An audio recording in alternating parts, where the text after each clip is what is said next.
Hello. The title of this story is Possessed to Peaceful. Salomé's name means peace. But her life was anything but peaceful in the West African country of Cameroon. She struggled with demonic possession. It all started when Salomé went to her teacher at a Seventh-day Adventist high school in Cameroon's capital, Yaoundé. She was taking evening classes in hope of graduating and going to a university. She was a top student in her class, but she kept failing the university entrance exam. She had failed it 4 times. So, she asked the Adventist teacher for help. "I can pray for you," the teacher said. Salomé liked the idea. But the teacher wasn't finished. "There is one condition," he said. "You must bring your life into harmony with God's will." Salomé agreed. She wasn't an Adventist, but she didn't think that she needed to change anything in her life. She felt like she was living in harmony with God's will. A short time later, she met with the teacher to pray in his office. Just as he began to pray, she screamed. Bizarre words flew out of her mouth as she screamed. The teacher kept on praying. Then Salomé hurled insults at the teacher and God. The teacher kept on praying. When Salomé became calm, she was shocked to hear the teacher describe her behavior. She couldn't remember anything that had happened. She had been possessed by an evil spirit. After that day, the evil spirit manifested himself every time the teacher prayed. Salomé screamed and scorned God. She clutched her throat as if she wanted to strangle herself.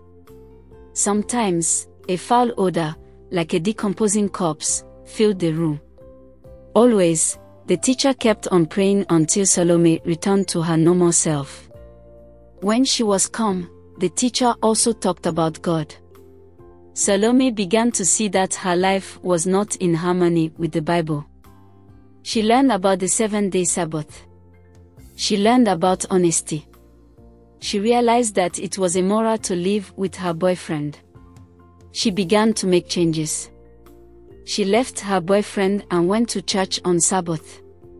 Then a demonic attack occurred at home. Salomé had a bad headache, and she called an Adventist friend for help. When the friend called back later to check up on her, Salomé didn't answer the phone. The friend came to Salomé's house to see what was wrong. As she stepped into the house, she smelled the odor of a rotting corpse. She immediately began to pray. She knew that Salomé didn't need medicine or the hospital. She needed Jesus. She found Salomé unable to move or speak. She was paralyzed. The friend prayed for nearly 3 hours before Salomé returned to her normal self. Another attack happened at the Adventist church. As bread was being passed out during the communion service, Salomé fell to the floor with her hand clutching her throat. A tumult erupted as some people fled in horror, others prayed, and still others sang hymns. With her free hand, Salomé took a communion cup that had contained grape juice and smashed it against the floor. She tried to break it so she could cut herself. Deacons carried Salomé out of the sanctuary. With each attack, Salomé grew more determined to bring her life into harmony with God's will.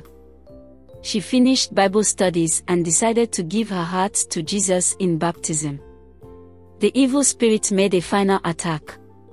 As Salomé approached the baptism pool at church, she fell onto the ground. An unseen force seemed to prevent her from entering the pool. The pastor, waiting in the water, saw the struggle and reached out his hands to help her. But Salomé, now under the control of the evil spirit, refused to take his hands. The pastor paid no attention and pulled her into the water. She furiously fought back as he pushed her under the water. He knew that it was the evil spirit, not Salomé, who was opposed to the baptism.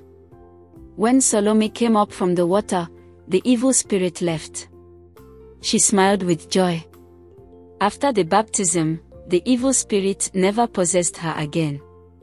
But she heard him taunting her as she prepared to take the university entrance exam for the 5th time. He said she would never succeed and her life was a failure. Salomé passed the exam. Today, Salomé is 31 and lives in peace. A church deaconess, she also teaches at the Adventist high school where she once studied. She praises God that she failed the university entrance exam 4 times. God used the exam failures to bring me to the teacher for prayer, and then to realize the presence of the evil spirit in my life and to get rid of him, she says.